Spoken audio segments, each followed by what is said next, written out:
just how it was. The boy's English was self-taught and uneven, peppered with guest appearances from movies and TV, from online games whose players were in America, Europe, and China. When he spoke, he could shift in one moment from the manner of a too-serious Harvard freshman to that of a teenage Shanghai gold farmer sweating in a vast warehouse of machines. On the topic of stories and character, he was particularly donnish and sniffy. "There must be development over time, or it is just noise." And when it appeared that the sergeant was not entirely following this line of discussion, it was one of their earlier conversations, and the older man's education in these matters was not yet properly begun, he had changed tack and demanded whether the sergeant might have any lightweight twine that would work for a kite string, which he had, and had happily given up. The pigeon's head disappeared, and the noises of protest from the pelican's throat began to fade. The boy picked up the comic again and read with his usual intensity. The sergeant leaned back against the stone in such a way as to suggest that the affair had been nothing special, though in all honesty he'd never seen anything to compare with it. They were an unlikely twosome. The man was of medium height and craggy. He was still 6 months shy of 40, but he looked fatigued and even a little lost. His face was leathered by a life of actual soldiering in inclement places, and he had scars about which he was self-conscious. Scars were supposed to be narrow white lines which looked raffish, not puckered worms slithering forever across your shoulder and itching abominably. They should be discreet, so that a man could boast about them to girls. He was thick-set, and some of that was this recent bout of soft living, he had to concede, even if the rest was working heft. But he seemed to move carefully, as if the world was fragile, and he didn't want to break it. The boy, meanwhile, was androgynous in the way of boys, with no fat on his body at all, and scruffy black hair cut short.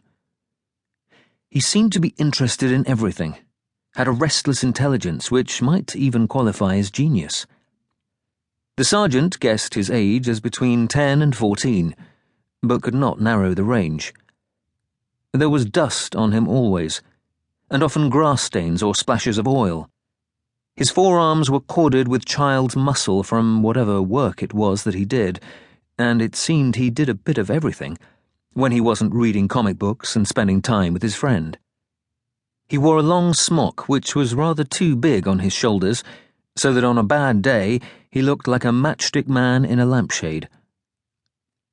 In the late afternoon light, and under the cracked facade of the mission house, he resembled a monk, and the sergeant expected him at any moment to lift his head and preach from the Book of Superman, chapter 9, verse 21.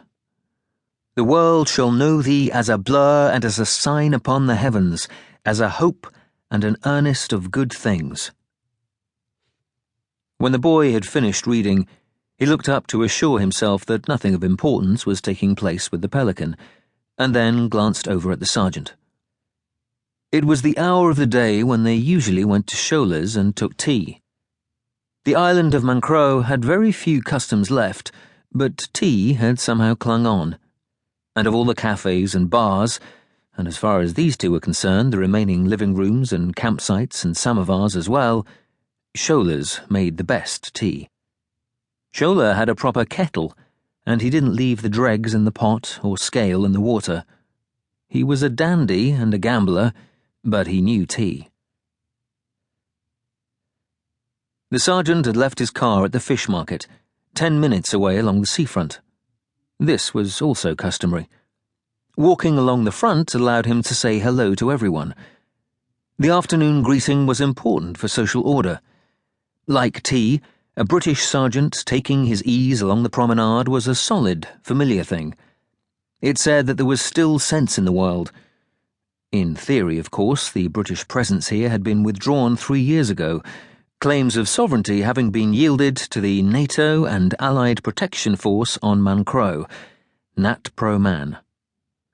The sergeant was technically the senior officer, albeit non-commissioned, in the United Kingdom's Mancreu Command, and as a side job, he was